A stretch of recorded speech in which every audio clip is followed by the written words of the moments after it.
नमस्कार। राम राम सभी को। सबसे पहले मैं गुरुओं के चरणों में चरण वंदन करता हूँ। श्री हरिगिरी महाराज के चरणों में चरण वंदन करता हूँ। श्री गोविंद गिरी महाराज के चरणों में चरण वंदन करता हूँ। गुरुओं के आशीर्वाद से मुझे जो रास्ता उन्होंने दिया, जो जिस रास्ते पर मुझे निकलने की बात की, मैं निकल पड़ा हूँ उस रास्ते पर, जैसा कि आप लोगों को पता है।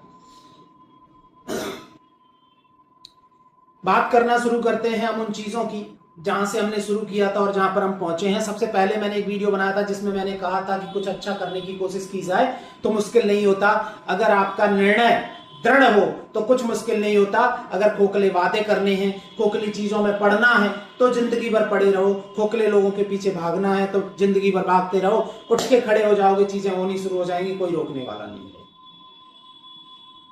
हमने अपने पहले वीडियो में डिस्कस किया था कि हमारा सबसे पहला एम है कि मैं सबसे पहले अपने गांव, यानी कि सबसे छोटे गांव जिसका नाम है सुखान प्यारे का खोड़, प्यारे के खोड़ की बात करता हूं तो सबसे मैंने पहले कहा था कि मैं अपने गांव को देखूंगा। तो मैंने देखा और वहां की एक बड़ी समस्या थी जिसका नाम था सड़क।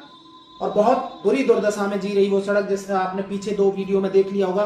वो रास्ता निकलने लायक नहीं था। सड़क तो बहुत दूर की बात है, पक्की सड़क तो बहुत दूर की बात है। मेरी जितनी क्षमता थी, मेरी जितनी औकात थी, उसके रहते हुए हम लोगों ने, सब गांव वालों ने, यानी कि पैरेकोड़ वालों ने मिलकर के उस सड़क का निर्माण किया, जिसको मैं सड़क निर्माण नहीं कहूंगा, जिसको मैं कहूंगा रास्ते का निर्माण किया है। कि अब हमें बारिश के सीजन में भटकना नहीं पड़ेगा, परेशान नहीं होना पड़ेगा।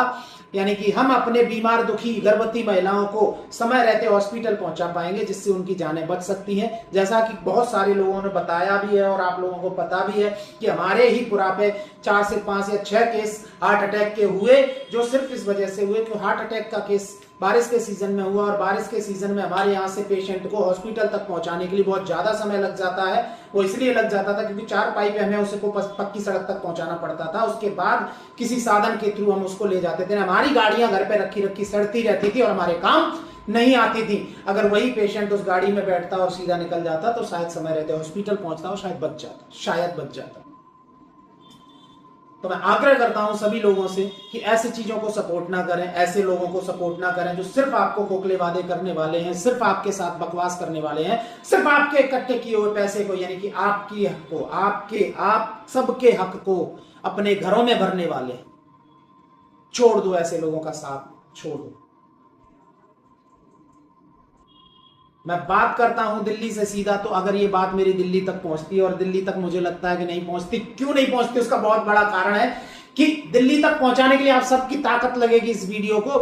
इसके लिए आप जिस वीडियो को जहां जहां शेयर कर सकते हैं, जितने कमेंट्स कर सकते हैं और जितने लाइक्स ला सकते हैं लेकर के आइए, तो ये आवाज कहीं तो पहुंचेगी। पर आप कंजूसी इन चीजों में करने वाले हैं तो कुछ